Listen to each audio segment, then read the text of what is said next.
We're gonna have one more person jump on. He's a close friend of mine. He's a crypto trader. Okay. So he wanted to chat with you as well. He's actually a co-host of the the podcast. Cool. But I wasn't really sure he was gonna jump on until recently. But Don, when are we live? We're live right now. So Dr. Vaccaro, obviously, you know, I'm a patient of yours as well, but you've helped me through some addiction things in my past, and I've been in crypto space since 2016. And I don't know how much you know about cryptocurrency and the trading market, but many of my friends trade, uh, you know, and live a pretty high sensation life where we're losing hundreds of thousands of dollars, gaining hundreds of thousands of dollars, having a high net worth, losing our entire net worth over kind of 4-year cycles. And during that time, you know, the mental health of many of the people that are my friends in the crypto space is kind of all over the place. You know, for myself included. And so I think many of the people that are close friends of mine, we have a hard time, you know, dealing with the dopamine highs and the lows and managing a healthy lifestyle in this type of space. Although we love it, we can't seem to leave the casino.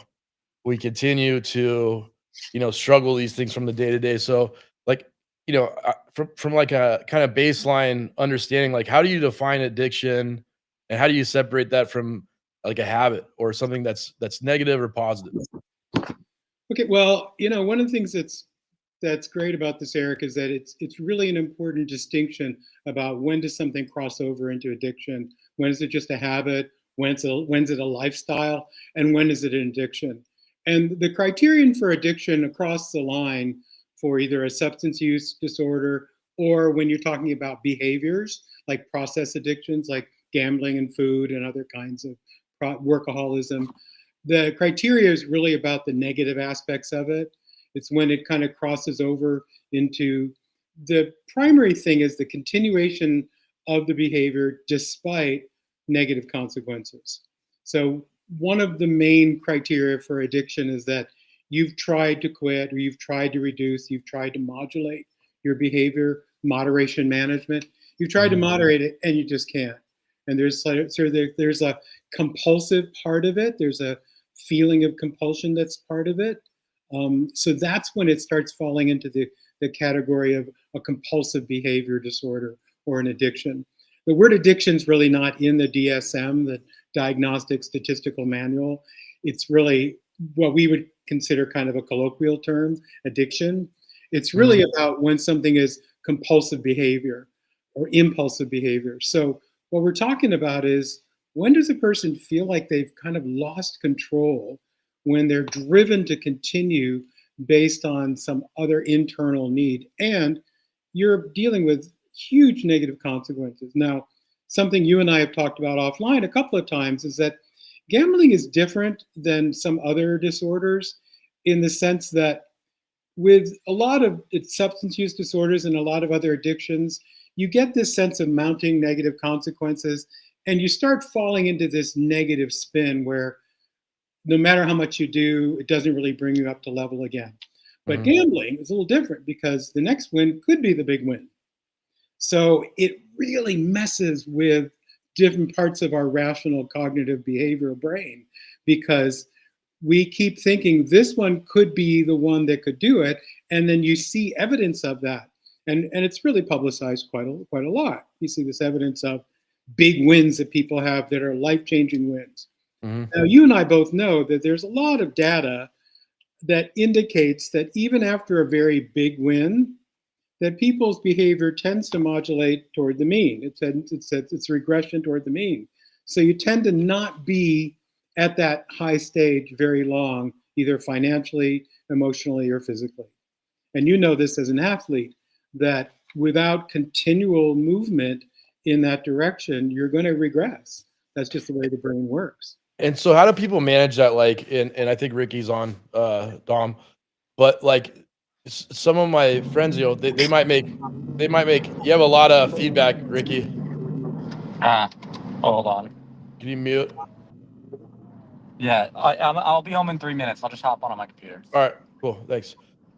But how do people manage like getting these big six-figure wins and changing that behavior and knowing when to stop? It's like some of the if when a bear market turns for a crypto trader and they're not making the same yield that they're used to making on a trade and they're not getting that same dopamine high, how do they how can they find some other solution to that?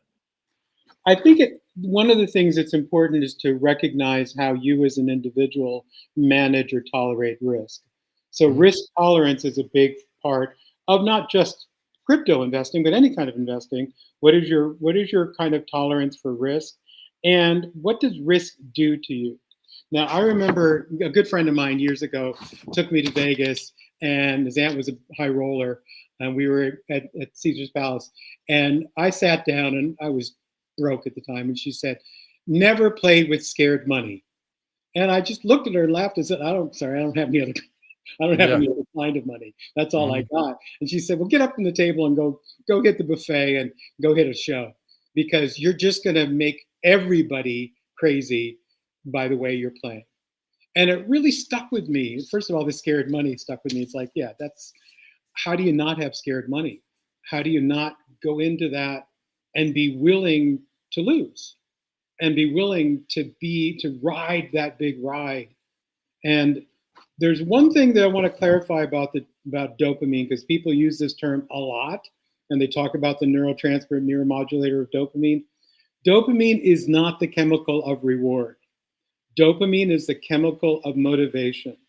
It keeps you moving towards something that is an expected reward or expected relief. So, either direction, whether it's going to give you some reward and good feeling, or it can move you towards the pursuit of something that's going to alleviate suffering. So, the relief paradigm. But dopamine in itself is just a motivator. It just moves you. If you have a lack of dopamine, you have a situation called Parkinson's, and we give you L-Dopa to help your body produce dopamine. So dopamine in itself is not a reward. That's why people with process addictions like sex addiction and gambling, they're running on this high of dopamine that is continuing to make them pursue and pursue and pursue, but they don't feel the satisfaction or any of the anxiety reduction. They just feel the pressure to move. So So dopamine moves you forward. so let me understand that. So like the dopamine is what chases me towards that act. It chases. Yeah. And Yeah. then when I get the act, it kind of resets. And then before you know it, I'm chasing again. Yeah. So dopamine's a chasing chemical and is chasing So something that either gives you a reward or a relief. It's designed to keep you motivated towards action. And it could be, and dopamine primarily in the ancient world, dopamine was the motivation to go out and hunt, to hunt and gather. So, mhm. because the thing that you want has to have survival salience, it has to be something that your brain determines this is really good for my survival. Now, gambling is really powerful in that sense, because when you think about what am I going to do with this big windfall win, I can transform my life. When you're in this winning phase, there's the winning stage and the losing stage, then Mhm, there's the desperation stage, and then there's the complete hopelessness stage. I don't see people when they're in the winning stage. I'm sorry. mhm, They come to mhm, me when they're in the hopelessness stage, where mhm. they're like, I just can't stop doing this gaming activity, but I'm not really getting anything out of it. And I'm really now making a lot of fear-based choices. So that's when you talk about risk reduction and fear-based choices, it goes back to what my aunt told me years ago. It's like, don't play with scared money, because when you play with scared money, you're always going to make fear-based choices. And a fear-based choice has that double bind to it. It's like, I really want, it's like, I really want to put this money down. If you can't afford to lose it, don't play it. With respect to like gambling or sex addiction or drugs, though, like, does my dopamine levels increase as I increase that activity? So if I'm doing cocaine on a daily basis, or I need to gamble on a daily basis, or I need to have sex on a daily basis, is my dopamine rush significantly higher if I'm trying to have sex every day or if I'm trying to have sex every 2 months? Well, okay, so one of the main criteria for all addictions is the idea of tolerance. So what happens, because our brain doesn't like to be at a level 10 of any level of neurotransmitter, doesn't like to be at that level. It's not designed to peak out. It's like on an equalizer on an audio machine, an audio equalizer. You don't want to be in the red zones all the time. It's too much distortion and it can burn you out. So what happens is that your brain starts peeling back the dopamine D2 receptors in your brain. It starts peeling those back. So it takes more dopamine for you to achieve the same level of high. So what happens when you're really doing a lot of compulsive activities every single day, you're running up against this system that is designed to modulate how much arousal you can have. Because our brain is not designed to be peaked out in any activities, anxiety state, arousal state, for very long. If you're peaked out for too long, it creates psychosis. So if your brain is running at those peak levels a long time and it's not peeling them back and you're throwing more dopamine in there, you're gonna end up with psychosis. You're gonna end up with hallucinations. You're gonna end up with a lot of distortion in your brain. Your brain is designed to process information at a particular rate. And we can improve that rate as we learn and develop, but it's still designed to process within a particular range. Doesn't like to be way up here, and it doesn't like to be too unmotivated either. It likes to be the Yerkes-Dodson curve. It's a performance curve that most athletes know about, where there's a particular level of arousal and activation, body activation and arousal, that's necessary to complete a particular task.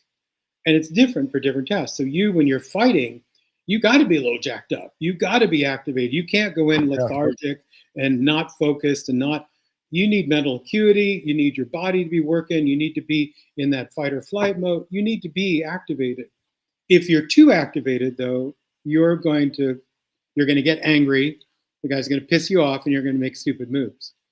When I was a wrestler, that was the thing. I was small, and I was heavy, so I was wrestling against guys who were much bigger than me. So my job was to piss them off, because when I pissed them off, they'd make stupid moves. Right. Smarter than them. So you want to stay within that range. It's a bell curve. You want to stay within the middle of the bell curve in arousal. You get too far in any direction, your performance is gonna drop off considerably. And how do you try to check yourself as an individual that's trying to watch out for these things? I think the first thing when you're thinking about what's motivating you to move forward, I think it's really good to understand what is your particular mindset. Now, there's a lot of talk about mindset management, and you and I have talked a lot about mental mastery, about really having an idea about what's going on inside of my head. What is motivating my behavior right now? And it's always a variety of things. It's never just one thing. Like when you're investing in crypto, it's not just, I want to get a new house and a new business and improve the lifestyle for my family. It could be also, I want to do this quickly. I want the least amount of effort and the big amount of return. So our brain is designed for conservation of effort. It's an inherent part of the primitive brain. We want to get the big win, and it messes with us in these kind of situations, because in the primitive world, these kind of windfalls don't really happen. When you can find it's like, I laugh because I'm a food addict, so I laugh about something like a box store like Costco. My brain just loves Costco because it's very little effort to get a lot of reward. Yeah. And so the same thing happens with gambling. It's like you have the potential for this highly rewarding thing that has a lot of valence. So valence is the value of something. It has a lot of valence for you. And your expectation of success is pretty good.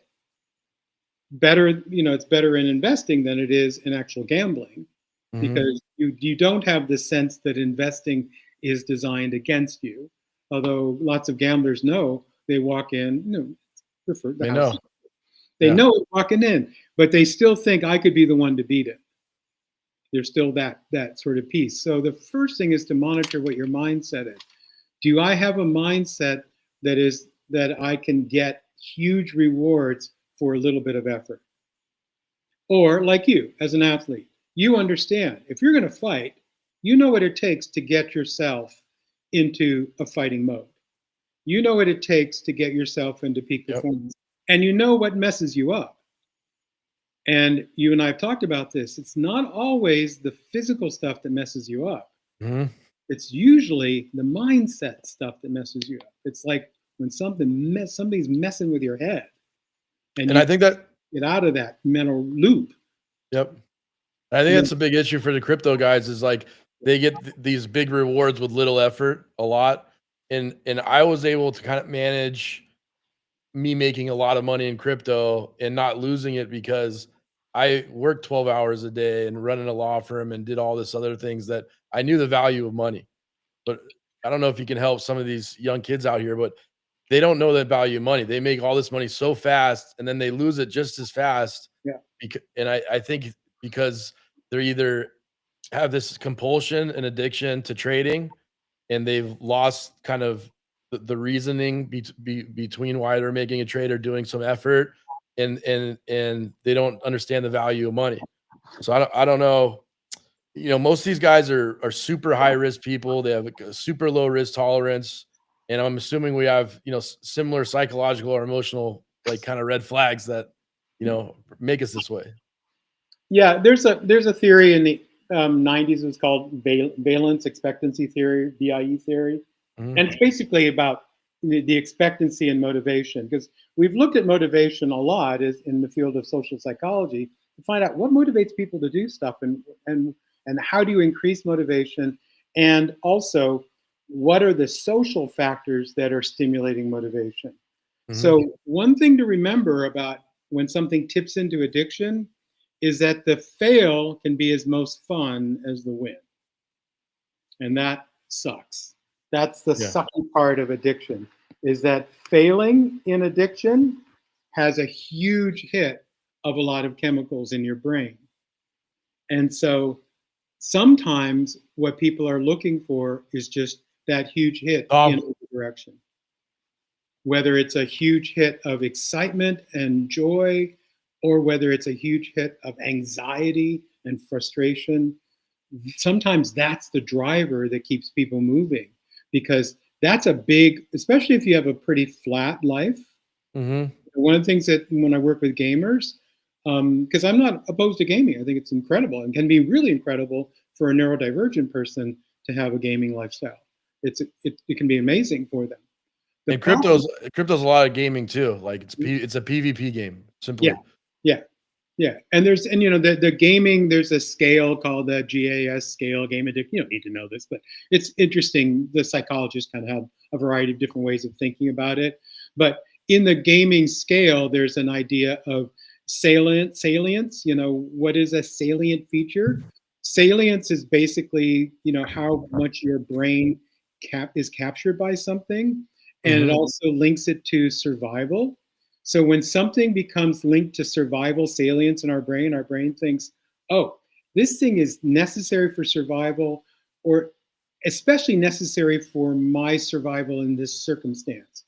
So even though ultimately, because you had three different careers, your investment isn't necessarily going to cripple your survival. If I don't make it, I still have my law practice. I still have other pillars of income. So for you, you can tolerate the risk better and actually tolerate the loss better, because Yeah. you got survival salience spread out over a couple of areas.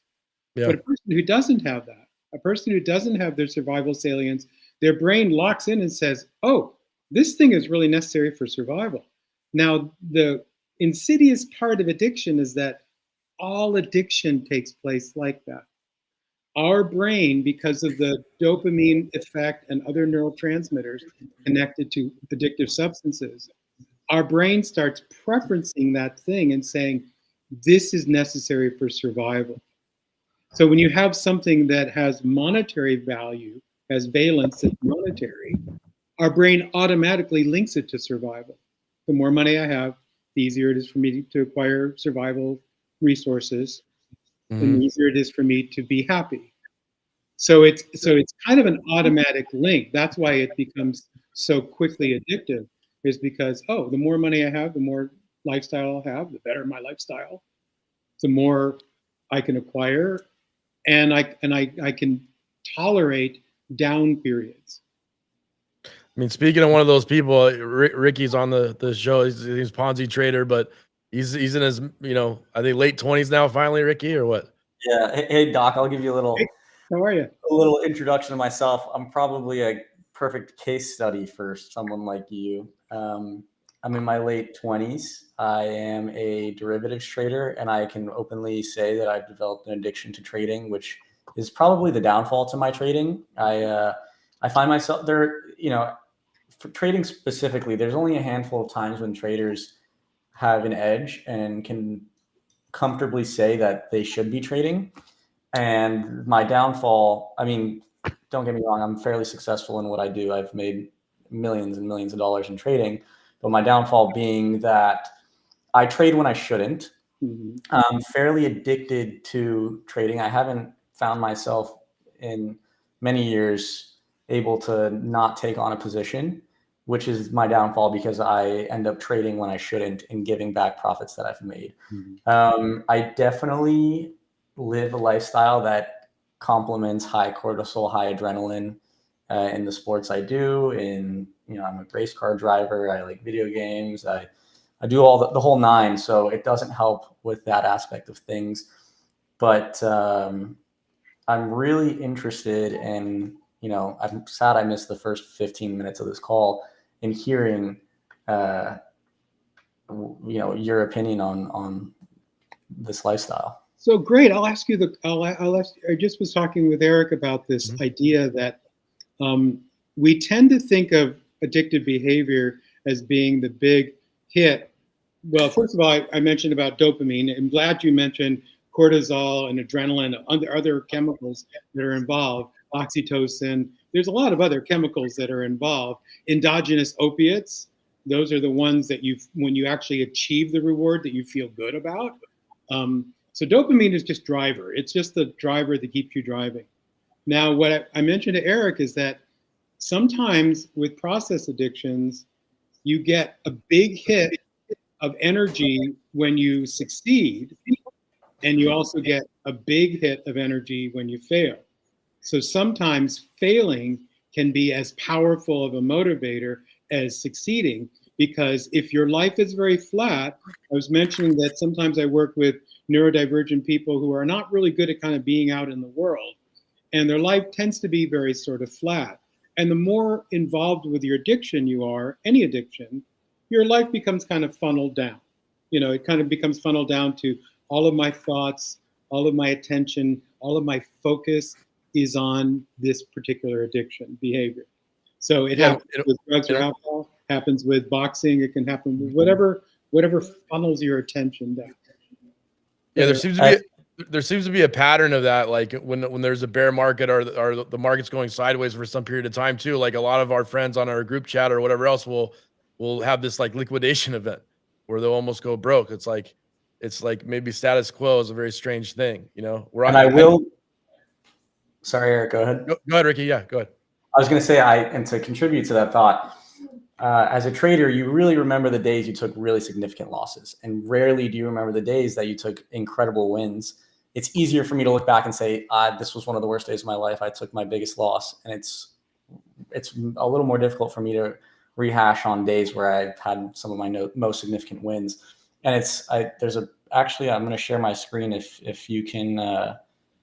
Dom, you want to share a screen?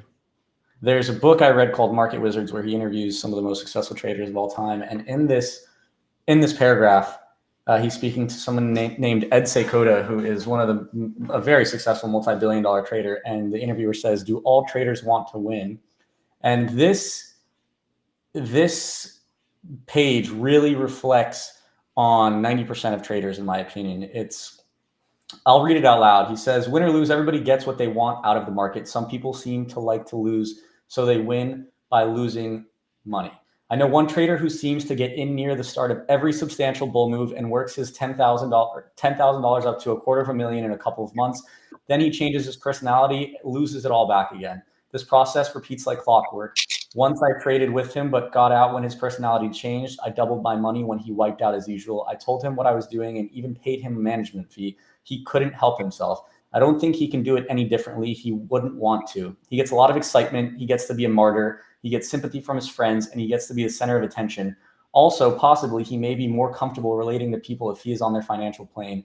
On some level, I think he is really getting what he wants. I think that if people look deeply enough into their trading patterns, they find that on balance, including all their goals, they're really getting what they want, even though they may not understand it or want to admit it. A doctor friend of mine tells a story about a cancer patient who used her condition to demand attention and, in general, to dominate others around her as an experiment prearranged with her family. The doctor told her a shot was available, which would cure her. She constantly found excuses to avoid appearing for the shot and eventually avoided it entirely. Perhaps her political position was more important than her life. People's trading performance probably reflects their priorities more than they would like to admit. I think that some of the most flamboyant, interesting traders are playing for more than profits alone. They're also playing for excitement. One of the best ways to increase profits is to do goal setting and visualizations in order to align the conscious and subconscious with making profits. I have worked with a number of traders in order to examine their priorities and align their goals, blah, blah, blah. But this is such a real paragraph because this is 90% of the trading community who ends up making money and giving it all back. It's the emotions and attachments to winning and losing that probably have a massive play. Yeah, Ricky, that's fantastic. That is really fantastic. That's a great reference point. One of the things that we were talking about earlier that's really important with this is that the brain has a negativity bias. Our brains are wired through evolution. The primitive brain is wired to pay more attention to negative stimuli than positive stimuli. Why? Because negative stimuli can be threatening and can injure you. So our brain is hardwired to pay a lot more attention to when things go bad to when they go right. And the reason for that is supposed to be that when we fail, we're supposed to be able to look out for those kind of dangerous cues in the environment and achieve over them the next time. So have some awareness and expectancy of how to achieve in spite of those the next time. So there's a great story about Michael Phelps when he was swimming and his goggles filled up with water, and he still was able to swim, gold medal time. And when they asked him, he said, "Well, I practiced that. I practiced every contingency. I was so good at swimming that I didn't just practice with the ideal match in sight. I practiced what happens when things go wrong." And our brain is hardwired to pay a lot of attention to failure. And it's hardwired to motivate us when we fail, because I was talking with Eric earlier about this. The first correlation to this kind of behavior is hunting behavior in the primitive brain. And if we don't hunt every day, and in the primitive world, if you didn't hunt, you didn't eat, hunter-gatherer. So the hunter-gatherer brain is always out there looking and searching and trying to find survival resources. And every day it's motivating you to do that. And it motivates you twice as much when you didn't win the day before. So each day that you are not successful in hunting, your brain is jacking up the discomfort and the motivation and the resources. And it's actually making you hyper alert. And that's one of the things that people, when I've worked with gamblers, they talk about the state of hyper alertness when they're really losing, and they got to pay attention to everything, and they need to make sure all the indicators, and there's hyper alertness, hyper vigilance that happens. It's a euphoric state. It's actually a manic state. It's actually very similar. And a lot of traders are bipolar, you know this. There's like the manic depressive kind of flip that happens, and they use the mania as a motivator to move them forward, because mania is a high dopamine state. So some of it is their internal workings of their brain. But the other thing is that just losing itself forces you to continue to try harder and strive harder, and you get a lot out of it. Now, also in the passage you read, there is a secondary gain that comes from losing. There is a secondary gain that comes from being sick. So the idea of primary gain and secondary gain, it's a psychological concept. You don't need to know it, but what's interesting about it is that primary gain is when you keep something out of conscious awareness. But secondary gain is when you get something from being in a particular state. So if you are sick, and everybody around you is being controlled by you being sick, you get a lot of secondary gain out of it. It's very powerful. So sometimes people don't want to get better because it is the way that they're controlling the system. We see this a lot with substance use disorders. We see this a lot with other kinds of mental disorders, like, why aren't you taking your depression medication? Well, because when I'm depressed, everybody comes around and and when I'm fine, everybody's on with their own life. So I love the passage you read because it really speaks to the sort of darker side of winning is people get a huge hit out of losing. Yeah, a lot of the traders that I run an educational group as well, and I've learned that some of the guys in this group are incredible traders, and the thing that they fall victim to is their own psychology. Mm-hmm. And one of the biggest things that occurs with traders is that death spiral. Once you take one loss, you start chasing that loss and trying to fight back, and that's when you throw everything you've learned about trading out the window.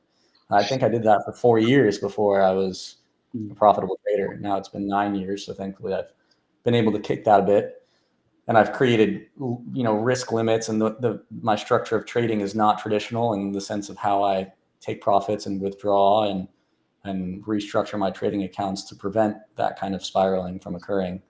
But if people can't master their own psychology, they'll never be a good trader. Yeah. What's interesting, Ricky, for you, what are the series of indicators when you're in that risk spiral? What are the series of indicators that make you stop? Because that whole cascade that happens where you just keep throwing good money after bad, and you get caught in this could be the one, or it's a kind of desperation. It's a survival panic. It actually is kind of a survival panic.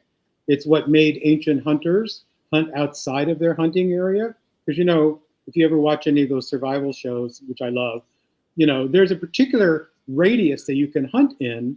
If you live up north in sub-zero weather, there's a particular radius you can hunt in. Beyond that radius, your risk reward is really marginal. It really reduces your level of reward for the level of risk because you can't drag this animal back.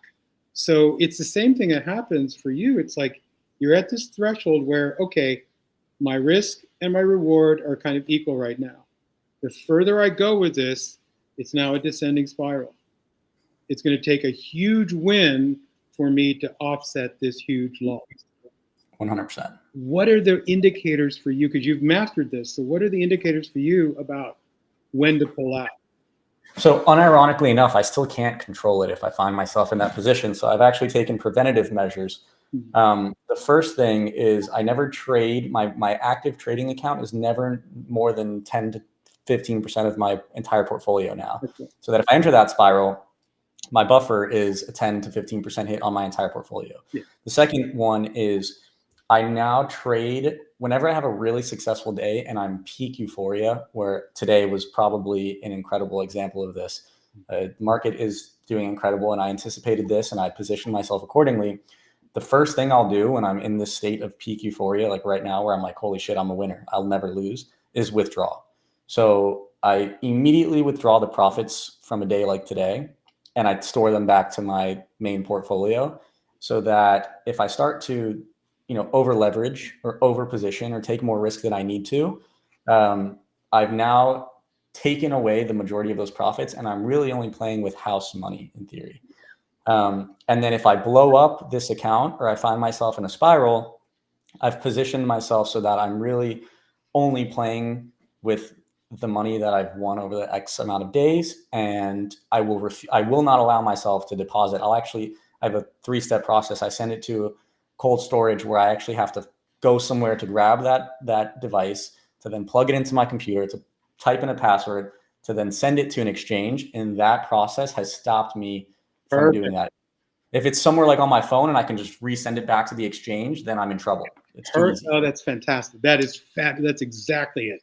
We used to refer to this as hardening the target, which is kind of a law enforcement term. But it's like, we need to make it, the way to manage impulsivity is to create more steps that you have to go through because all of those cognitive steps decrease impulsivity. Yeah. And if I have to go through one, but the other thing you do that's great is surplus management. And that is, I mean, obviously that's a law of economy. What do you do if you don't manage surplus and you keep playing with surplus? You don't have surplus. So surplus management is kind of what you were talking about earlier, Eric, too, is your kind of surplus management is you have different pillars of resources. You have different pillars of income. So you're never betting with the whole house. And I love this idea you're playing with house. But those two things are amazing.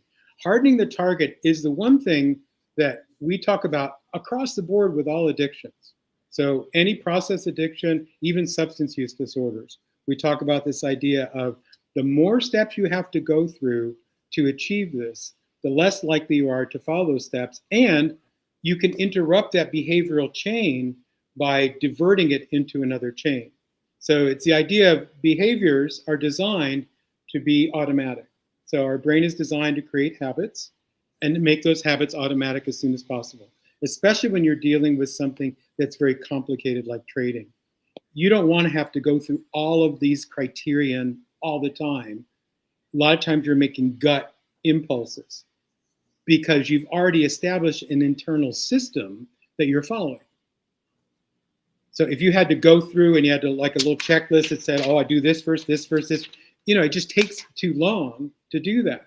So what we do to reverse the impulsivity of gambling is harden the target, make it more difficult, have more steps. And also with like drug abuse, we try to create barriers to, you have drug testing, you have other people, you have sober coaches, you have other things that are in the way that prevent you from being impulsive. It doesn't necessarily work on the compulsive aspect of it, so we still have to work on all of the compulsive thoughts, but we're trying to reduce impulsivity. So we're trying to change our brain in two directions. We want to change the impulsivity factor so you're not just immediately being able to take action on something. And we're trying to change the obsessive compulsive activity of the brain, which is the ruminating and the thinking about it. And as you've described, we think about, because of the negative bias, we ruminate on losses far longer than we do on wins.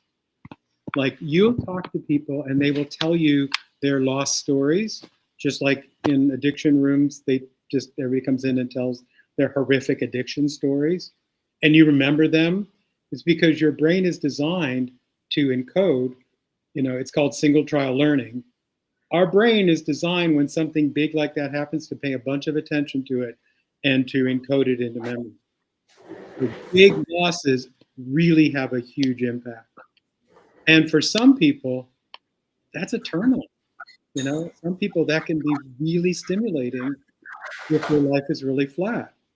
Mm-hmm. We have found too that sometimes with gamblers, very, very successful people, they start having this downward trend. And we're looking at it, it's like, what's going on in other areas of your life that your business or your investors, what's going on in other areas of your life that all of it's starting to be on this downward trend? And inevitably, it's not, the first indicator is not what's happening in their trading. The first indicator is what's happening in their personal life.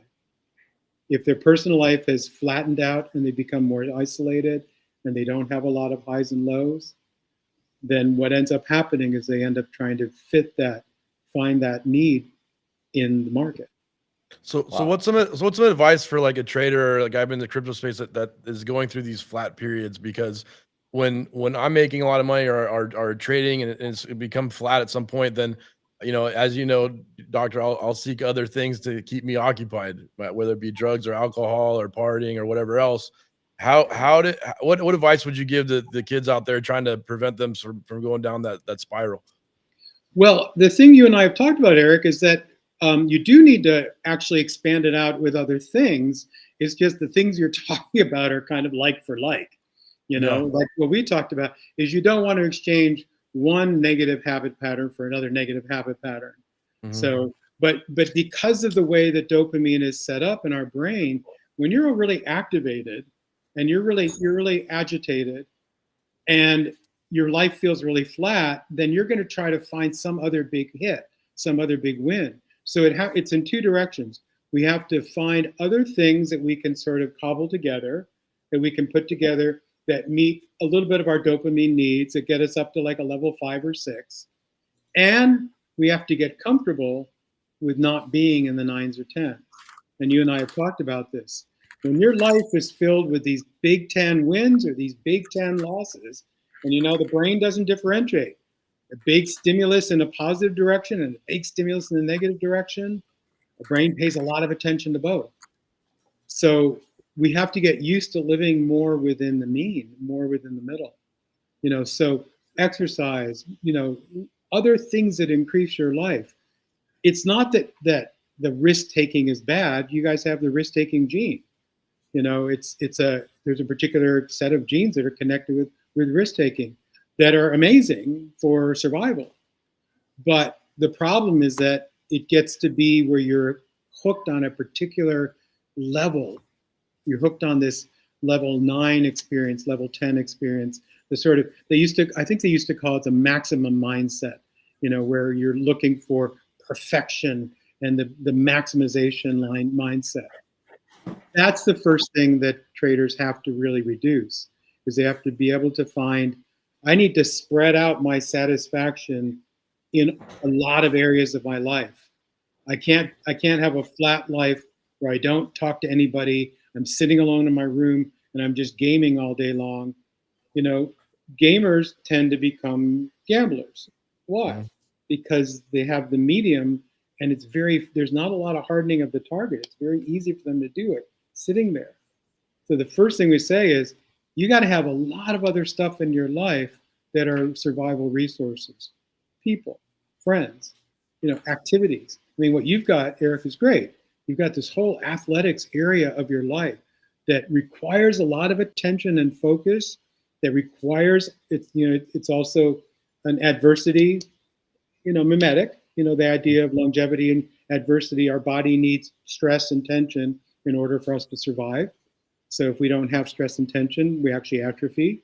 So you need something that provides all of that. So sports. So I think you said, Ricky, that you drive race cars? Are you a race car driver? Yeah, I honestly, I've developed a lot of hobbies that I do. Like today I was surfing all day. I put on positions and I didn't want to overtrade, so I went out and surfed. Yeah. I drive race cars. Yeah. A pick Miata. Yeah, I do a lot of exercise. I fly airplanes. I have a plane. So whenever I find myself in a position of tilt, the first thing I do is either go to my sauna or my gym, or go to fly, or get in my race sim, or get in the car. Because if I don't, then I'll start to channel that tilt into trading, which can be very devastating. Yeah, great. So excellent. That's exactly where I would go. Is basically you have these other resources, and they're scaled resources. So perfect. What you said was perfect. First thing I'm going to do is I'm going to go hit the sauna. That's an adversity mimetic. It stimulates my body. It feels like pressure. It feels like stress. It's positive stress for it's eustress for my body. There's eustress and distress. So it's positive stressing on my body. It puts me into a little state of positive stress, which shifts my mindset.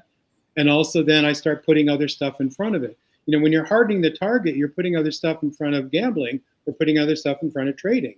It's like, okay, what else can I do that's going to lead off some of this dopamine? In somatic experiencing, we call it discharging. You've got a high mood and a high body state, and you need to discharge that in some way, in some direction. If not, it just builds up. This happens a lot with sex addiction and porn addiction. This sort of edging phenomena where you're just building and building and building and building and building. And the dopamine is just continuing to chase that.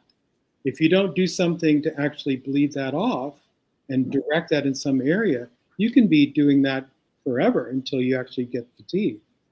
So perfect. You have all these other areas, and when you start to feel a particular sensation, when you're in that space of, I got to do something else. There's a thing called interoception. It's this idea of being able, and you do this as an athlete, Eric, where you have to be able to understand what's going on inside of me physically. It's a little internal scan of what's going on in my body right now. Am I hungry? Am I angry? Am I tired? In addiction, they refer to the acronym HALT: hungry, angry, lonely, tired. But what's going on? The first question is, okay, what's happening with me? Am I in an optimal state of performance? And what's difficult for stuff that's online is that it's even though it is performance driven, we don't think of it as such. Like, you don't think about, do I have to be in the same optimal state of performance for going and trading online as I do when I'm going into a ring? So if you think about it, Eric, it's like, when you're going into a ring, there's an immediate feedback loop. Mm-hmm. If I'm not really in the right mindset, there's going to be a problem here. And the feedback's going to be right away, going to be immediate. But trading is sort of the same thing. If you're in the wrong mindset when you sit down, and you're staying in the wrong mindset for a period of time, Mm-hmm. something's going to happen. You're going to make mistakes. You're going to start chasing something that's not worth chasing. Yeah. I mean, I do a lot of the stuff that Ricky's doing. I do the cold dip and the sauna and the training. It's really helped me prevent some of my addiction stuff. I moved back to the suburbs.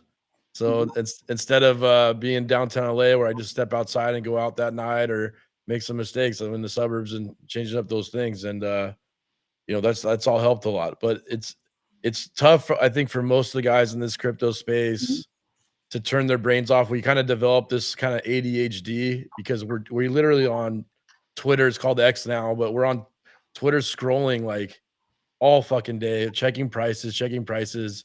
It's like, it's almost like I've developed ADHD from this. Well, yeah, it's a mental obsession. Yeah, and Yeah. it's designed to be that way. It's designed because you're chasing a survival resource. So the part of your brain that says, no, this is important for survival. I'm tracking where the prey is. I'm tracking where the survival resources are. Mm-hmm. And there's also this understanding of scarce resources. Like, it could be there today and gone tomorrow. Right. It's a big mess up for our brain, and the idea that the scarcity part of resource management is that things are more valuable. They go up in valence in our brain the more scarce they are. Markets. This is market economy. So more scarce something is, the more we tend to value it. The reason for that is it's primitive. It comes from our primitive brain that says that, in the primitive world, honey or fruit were very scarce. So when you got that, you paid a lot of attention to it, you coveted it, you acquired it, you hoarded it, you hid it, and you used it as currency. It became real currency for you. So our brain hasn't really evolved all that much. Can you define valence for me? Sorry, my computer crashed and now my speakers aren't working, so I've got my headset on. Valence is basically the idea of what the value is that something has for you. So in the valence, instrumentality expectancy theory, it was the particular value that something has for you. And it doesn't have to be a monetary value. It can be an emotional value. It's usually a combination of things. So like a race car for you would have real valence, more for you than for me. I don't race cars, not a good driver, shouldn't be racing cars. So for me, that doesn't have the same valence. The valence of that, somebody said, I can give you a race car, it would be like a 2. It'd be like, yeah, I don't even know what I would do with it. I have to go find Ricky and give it to him. For you, it'd be like, cool, that's a 5, and then I can trade it for a 7 on a better race car. So valence is very personal. It has to do with how useful something is to you, whether it's something I can trade, whether I can use as currency. But our brain locks into it. And then there's a thing called survival salience, which is our brain thinks that this thing is necessary for survival. Most addictive behavior, most substance use disorders end up triggering the part of the brain it's the midbrain that says this drug is necessary for my survival because it gives me such a big dopamine hit and such a big analgesic effect with endogenous opiates. So therefore, I'm going to preference this over everything else, and I'm going to basically do it till I die. So those are 2 really important pieces of it. And then the other thing with gaming is this idea of the mood modulation we've been talking about, how it shifts your mood. And when you live a really flat life, anything that shifts your mood is better than nothing. So a person who leads a flat, isolated life, failing is better than nothing. Better than flat. So is it a pipe dream for me to say that someday I'll be able to leave the casino? Because that's like every day we log onto this app all day, every day. It's like a part of our lives. And it's like, and like all of us crypto people say, hey, if I hit this number, I'll disappear. I'll log off. But I feel like that's never gonna happen. We have plenty of Yeah. you know, It's not designed to let you do that. yeah, we have plenty of OGs that have more money than they could ever do Yeah. with, and they still haven't logged off.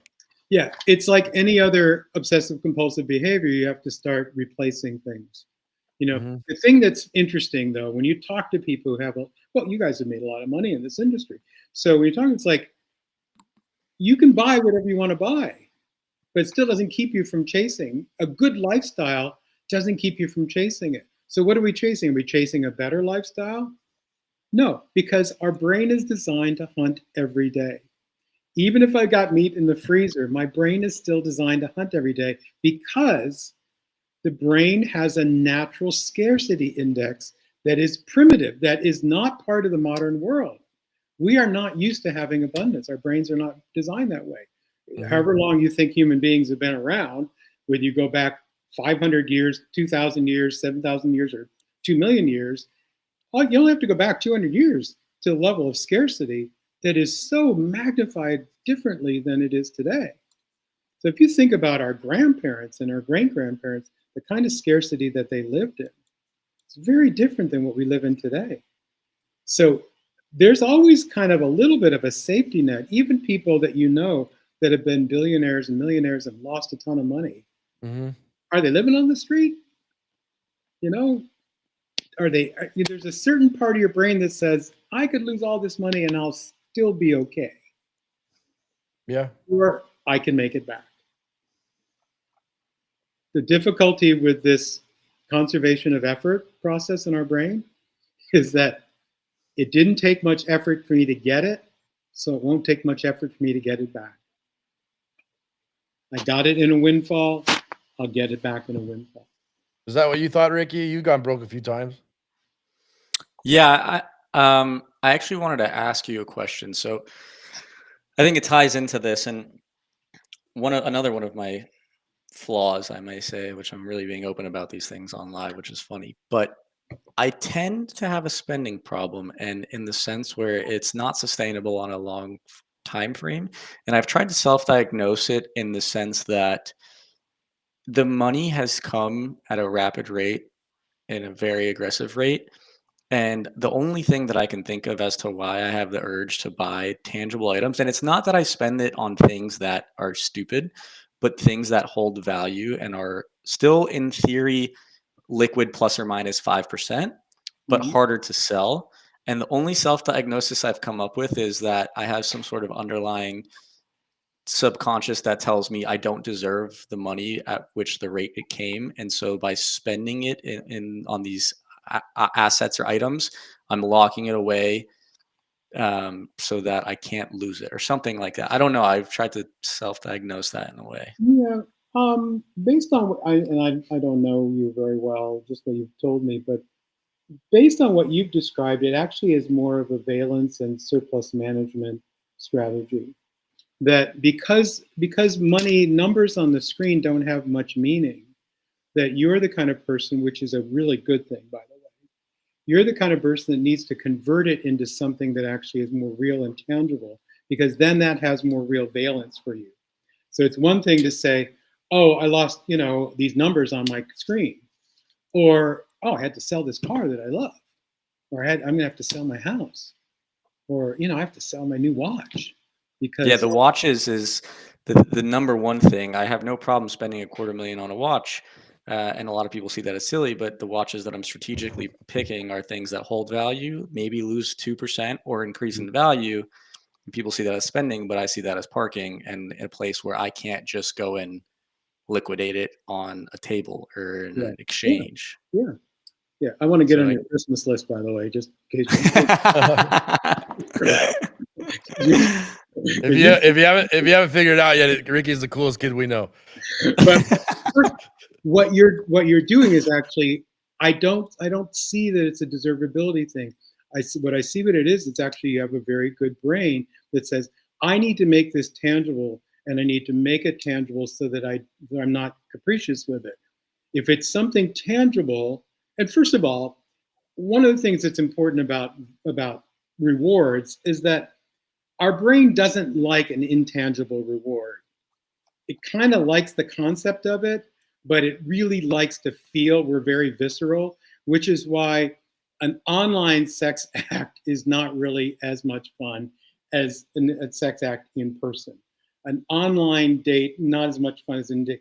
The thing we like about the online is we have a lot more control over it. So that's the part we like, is the control piece. But in terms of the satisfaction value of it, the valence of it, not as satisfying.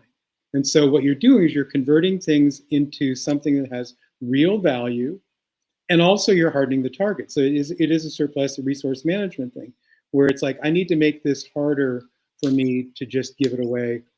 I can't gamble it away if it's on my wrist. Also, there's a big feedback loop that happens when we are surrounded by survival resources. There's a part of us that feels comfort and satisfaction. There's a lot of other gain that happens wearing a cool watch. There's self-esteem, there's status that comes with that. All these are really important pieces. We tend to think of it in pop psychology, people trash all that stuff. It's like, no, we need to be able to get self-esteem out of our lifestyle. You're supposed to enjoy it. You're supposed to be able to like nice things. You're supposed to go out and buy a nice watch. The people who manufactured that watch and tailored it and crafted it, they dig the fact that you're buying it. We just have a thing about, oh my God, I'm putting it into these things that don't matter. So the big question I always ask people about when they acquire stuff is exactly what you just said. Does it hold value for you long term? When we are buying, it's actually very fascinating. When you're buying a product, you are actually buying a future expectancy of that product giving you some feeling state. We are never buying stuff. We are always buying feelings. And it's not even a present feeling state. We're always buying futures. We're buying this assumption that this watch I've got is going to make me feel good wearing it, and it's going to consistently make me feel good over time. And if it drops off quickly, then we try to replace it with another resource. But remember, we don't buy stuff, we buy feelings. We're buying a feeling state. When you buy a house, you want a place that you have a good, like, I'm going to feel great here. So when we're aware of what we're buying feeling states. We might be buying self-esteem, we might be buying status, we might be buying love and connection because people are going to be able to come and be at our house and do things with it. I'm taking people out to the track with me. All of those are important factors that are motivators. So whenever we examine motivators, the first thing we have to do is not judge motivation. Because if you start judging it, you're not going to be honest with yourself about what's really motivating you. The situation you read, the thing you read about cancer, when I've worked with people with chronic terminal illness and chronic illnesses, and when you ask them to be really honest about what are they getting out of their illness, you have to take away all the judgment on that for them to be able to say, yes, it's the only time people pay attention to me is when I'm sick. I work with addicts in recovery at recovery centers, and we have world-class recovery centers, and people are coming in. The first question I ask them is, what does your addiction do for you? Because your brain will never give up an addiction unless you can understand what you're getting out of it, what it's doing for you. And it is doing something for you. And usually it's a variety of different things. Go ahead. Yeah. Before we lose you, I don't know if we're going to end here in 5 minutes, but I needed to ask you this and take advantage of the fact that I have time with you before I hire you. As someone who can openly admit that I have a very bad addiction for the last 20 years of my life, it's that I have no fingernails. And it's not that I bite them, but I pick at them all day for constant stimulation. I think I've identified it as stimulation. Mm-hmm. What do I do? I've tried everything. I've tried the paint. I've tried the spiciness, but in picking at it with my own hands. Have you ever dealt with someone in a similar position as me? For my longest conscious memory, even when I was in 4th grade, I remember that I couldn't hold a girl's hand because I would pick at my nails, and they looked bad. But at this point, I've accepted it. It's a tick. It's kind of, we used to call them nervous ticks, but it's actually not. It's actually, and now we kind of refer to it as stimming. So clearly, you have a brilliant mind. I mean, clearly, you're young, very successful. You clearly have a brilliant mind. what happens is that your mind doesn't have enough stuff to actually focus on. So a person who's neurodivergent, like, you are neurodivergent, just means you are not in the meeting. You are on the edges, you're on the tails. So either the hyper tail or the hypo tail. So your brain is constantly kind of moving. There's just constantly stuff going on. And this stimming gives your nervous system something to do. So one of the things that actually is helpful, which is counterintuitive for stimming, is actually meditative practices. Is actually things that require focus, that pull all that focus into something. Because what's happening is you're doing a lot of discharging of this energy that builds up in you, which is great, but it's coming out in this constant, you're constantly having to discharge because there's just too much energy going on. And I love the Michael Phelps story that, his mom said, I put him into the pool because he was so ADHD, we couldn't deal with him. I mean, this was basically a disciplinary action to put Michael Phelps into a swimming pool. And then his coach looked at him and said, oh my God, this guy has amazing natural talent. Why? Because his brain was so powerful and he had to discharge it into these actions. So for you, first of all, it's not a negative thing. So you just take the stigma off of it. It's not a negative thing. It's stimming. And so part of what would help you is to look at other things that you can do that are regulating, because it's a way that your brain is actually trying to regulate your nervous system. So the first step is interoception. Where am I? Am I calm? Am I not calm? Am I agitated? Am I not agitated? As a child, you probably didn't realize that you were anxious or agitated. And so you were doing it, but you didn't really realize it was a way your brain was trying to discharge stuff. So a lot of times we just have to find new ways to, other alternatives to it. And the behavior will start to subside as you start replacing it. So we call it, replacement by successive approximation. You find other things that your brain can focus on that discharges. So the first thing is become very aware of when you're doing it and just notice, what's it feel like? And when I'm doing, what does it feel like? And just pay a lot of attention to it, because it's unconscious right now. So the first thing is to make it conscious, pay a lot of attention to just notice it, be really mindful. What am I doing? What's it feel like? What am I doing it? And then when you start doing that, you'll start to discover, is it calming? Is it relaxing? Oh, wow, this actually is sort of relaxing to me to do this. And then you can say, okay, what can I begin to substitute? What's the successive substitution I can do that will help me with this? What you'll find too is that there are other things that are going on in the background where you're probably activated, highly activated, and you're not aware of it. And so as you start having mental mastery over those things, you will be more focused and precise in anything you do. Because right now there's just a lot of raw, we used to call it libido energy, I'm a Jungian, libido energy that's just being directed in all these different areas. As you start really paying more attention to it, you become more precise. But the most important thing is to recognize you have a brilliant mind and a lot of activity going on. There's a lot of firing going on in there, and it's coming out in this visceral way. So first step is focus, paying mindful attention. What am I doing? What's going on? What's it mean? Not judging, just what's it mean? Releasing the negative judgment that you had as a kid on it because you were a kid and you were just you're stimming and doing the best you could. As you start replacing it with some other visceral thing that soothes your body, then it will start to subside. You actually start noticing, oh, I'm doing it, but I don't do it as long. Like, oh, I'm doing it for 5 minutes. I'm doing it for a couple of minutes. Do you know what I mean? The more attention you Makes a lot of sense. Play to it. But the very first step is don't judge it, because if you judge it, it goes underground. Anytime we judge a habit, our unconscious makes it more unconscious, because we don't want to shame that's why addiction is so hard. When people come in, it's like, we don't want to shame ourselves. So when we start looking at addictive behavior, I'm like, take the stigma off of it. We're just looking at what is the behavior accomplishing for you, and how do we replace that with something else? Very good. Thank you.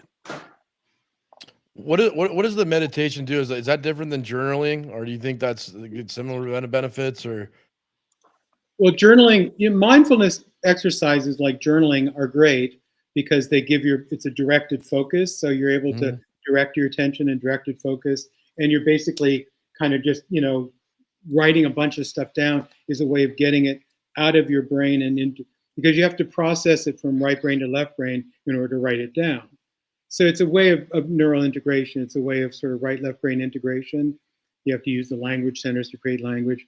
So it helps to integrate the brain. Meditation is different. Meditation is where you are able to have some facility over different wave states in your brain.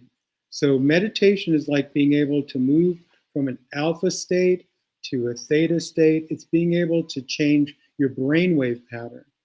So mindfulness is the first step in that, just going for a mindful walk, being outside, to see about regulating your body and your brain and changing brainwave states.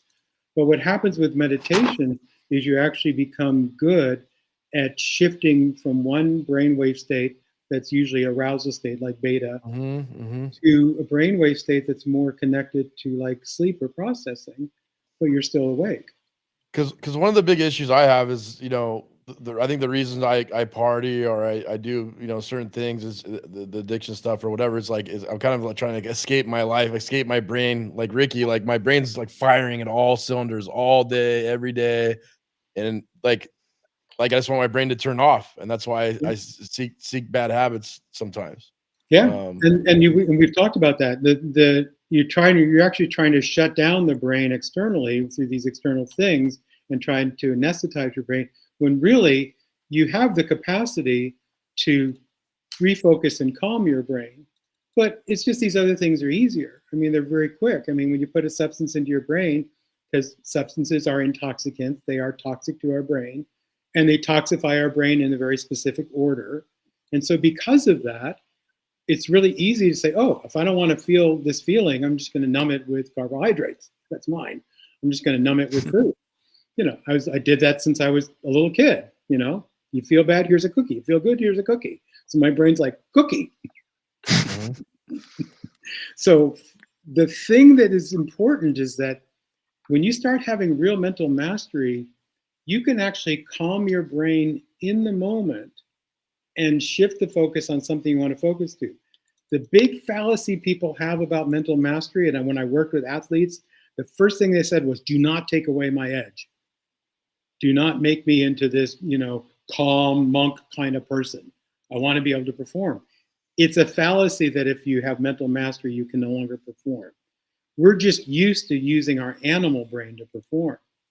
That's why I love the martial arts. And because when you work with the martial arts, it's about being able to perform with a clear mind, not from your primitive mind. You're actually using a very clear prefrontal cortex mind to perform the action. Meditation and any mindfulness practice helps you have better mental control and better resilience in challenging situations.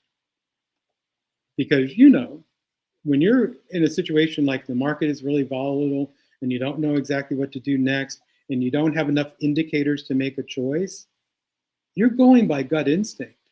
And gut instinct can either be fear-based, which is the negative deflect, and which is what you were describing earlier, Ricky, where people are just going down the fear rabbit hole or it can be intuition-based. And intuition-based is when I need to look at all these indicators in a non-linear way and see where I feel. You must do this amazingly well, Ricky, in the market, because a lot of market decisions are not linear at all. Correct. I say wealth is not linear either. A lot of people think it's just like a slow, but it's certain inflection events that actually create wealth. Yeah. I don't know if you know the Elliott curve. Do you know the Elliott wave? Yeah. So the Elliott wave, I mean, it looks like an EKG. Yeah. It's like this patient is really quite sick when you look at it that way. Yeah. And it's like, it's amazing because we tend to, but it's fractal, we tend to think we want things to be squares and they're not. The universe and the energy of the universe is all fractal. So because of that, we have to learn to not rely on indicators we can see. We have to be able to put things together. And when you're in a slightly meditative state, you actually make those nonlinear connections much better. And people will do that automatically. It's not like you have to be a Zen master to make it in the market. But when you ask people their strategy, when they really get honest with you, it's like, well, it's kind of gut instinct, and I've learned to follow this path, and I followed this little thing, and I pulled on this thread, and they're using a lot of intuition. They're just calling it gut instinct, but they're using a lot of nonlinear processing to make things happen. And they're remembering. I like the what was that movie about the pill? What was that one? Limitless. Limitless, yeah. Yeah, Limitless. I love that idea of, can you imagine if your brain actually had the facility to pull something you saw in a moment and pull that out? When Bradley Cooper is in the hallway with a girl and he's just pulling out all these references of things that he saw. Our brain is actually designed to do that. We're just not facile with it. We haven't trained our brain to pull all of those little pieces together. And are you familiar with the Gateway Project and remote viewing and all of that jazz? A little bit, yeah. I'd love to know more actually about it, because I think it's. I'm a Jungian, so as a Jungian, all of this stuff is amazing to me. Because I was extremely fascinated with what that entire study of many years was able to accomplish through essentially intuition, and something out of the five senses of humans. Right. And the best way they described it was when hunters were able to tell that there was a threat nearby without seeing it or hearing it. It was a feeling. Yeah. And that was a sixth sense, was the survivability, being able to know when they were in danger or in a threat. Yeah. And there was a study in that where they took participants, put blindfolds on them and headsets, and they put them into a meditative trance, and they would interrupt the meditation with a very loud, aggressive bang and a light flash in the blindfold, and the person's vitals would flash milliseconds before the random sound and light. And they were unable to explain this, that in theory, the person knew it was coming before it occurred. And that was, that blew my mind. Because the intuition is not limited by space and time. It's a nonlinear, non-time bound quality. It's that spooky action over distance. It's the entanglement, and it's not time based. We're used to living in a time based world, and so we tend to kind of operate on that. But there's so many things that are outside of that. The other thing that happens too is that emotions are contagious. So you walk into a room, it's not just the pheromones. People say, oh, well, it's just the leftover pheromones, and so your body picks it up. It can be that. There's a visceralness to it, but also emotional states, and a lot of times kids learn this as little kids. You walk into the room, you can tell what's going on, where if mom's upset or dad's upset or everybody's having a bad day. You feel it. And we see this in large-scale events like at World Cup, where everybody starts fighting with each other. Emotions are contagious. We are animals. Mm-hmm. We're just not used to, because our brain has evolved so much, we're not used to using those as dominant techniques. But that's why I love the martial arts, and I love meditative and contemplative practices from all religions, is because it's designed to keep our brain active in that way. And there's huge survival benefit to it. And of course, we think what happened is that the ones who used that in the primitive world and survived passed that trait along genetically to their children. So by virtue of us being here, most of us have that capacity. And we're losing it. Yeah. Seem to be losing a lot lately. Seems like the world. Yeah. I think that comes in hand with luxuries and comfort in life. Yeah, you mentioned atrophy, like with AI, like we're not gonna have anything to do. So then, what's gonna happen to human beings? Like, I don't know. It's strange to me. And there's growth and there's entropy. These are natural states, and entropy is a natural state. I mean, the longevity stuff that I'm looking at is really interesting. Like the adversity mimetics, the things that mimic adversity, are designed to overcome entropy, because there's a sort of natural entropy in the cells. And basically, there's a mechanism at the cellular level that says, if we're not needed anymore, we're out of here. We're done. So part of aging is the idea that we're not needed. So as long as we're needed, the brain keeps thinking, okay, well, we need these things. We're going to keep doing it. So hot heat, sauna, cold plunges, those things are just in the broadest way are forcing our body to kind of react and creating blood flow because we live in an air-controlled environment. I mean, if you think about this century, the changes that have happened in this century, the level of stimulation that the brain is hit with every single day, headphones and TVs and computers like we're doing, it's amazing. But it's hard for these old dog brains. It's hard for the old brains to catch up. Yeah. And that's why AI can create these sort of non-linear connections. But remember, AI hallucinates. I know you guys have heard this term before. Yeah. So AI, because it's a predictive language model, so it creates predictions, much the way that a lot of our senses create predictions about the environment. So it just keeps moving in level of prediction, not necessarily level of fact. Well, I really appreciate having you on today, Doctor. We're gonna post your socials if that's okay, so people can maybe reach out to you if that's all right. Sure, great. Yeah. And you've had an amazing positive influence on my life, and I want to say thank you, and look forward to continuing our relationship. Great. And will there be a transcript of this? Yeah, this will all be actually recorded. Oh, it's great. Yeah, because I would love to go back to the piece you read, Ricky. I thought it was great. That's incredible. Yeah, that's a really good book. It's called Market Wizards. I'll send you a. It's actually one of the reasons I'm a significantly better trader, because I find myself in spots where I'm like, wow, maybe this isn't for me, and then I read about some of the best guys in the industry who have been in that same spot. Yeah, and I get to reflect, like, everyone's human, everyone makes mistakes, and you have to just overcome those situations. Yeah, and just really value your brain. I mean, this is the part that's really amazing for you. Really value the attributes of your brain, because the more you value it, the more you'll explore. And the more you'll explore and be curious about your brain, the more your capacity will improve. Not just in this area, but in all areas of your life. Intuition, your ability to self-heal, all of that is in our brain. Our brain has incredible capacity for all of that. We're not used to using it. Yeah. But I still want your Christmas list. I definitely want to get connected with you after this as well, and further explore conversation. But it's been so great to meet you. Very interesting, and I'm glad I made it. Yeah, send me that book too, Ricky. I want it. Yeah, I will. All right, guys, appreciate it. Thank you guys so much. Next time, thanks for looking at it.